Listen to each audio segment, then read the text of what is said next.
বিদেশে সবকিছু হয় কিন্তু নিজের মন মতো কিছু হয় না। জীবনে কল্পনা করি নাই যে এই কাম আমার করতে হইব জীবনে। হ্যাঁ, তে আজকে এই কাজ করতেছে।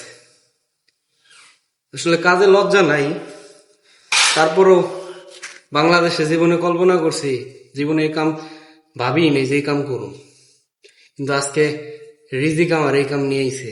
হয়তো আল্লাহ এখানে ভালো কিছু দেখছে, এত পরীক্ষা নিতে আছে আল্লাহ। তো এই আর কি করতেছি। মাঝে মধ্যে নিজের কাছে খারাপ লাগে, শরম লাগে যে কি কাজ করতেছি। বা আমি যখন এই কাজ করি, মানুষের রাস্তা দিয়ে যায় বা মানুষের চলাফেরা করে, মানুষের দেখলে খুব আফসোস হয় যে অগো জীবন আমগো জীবন।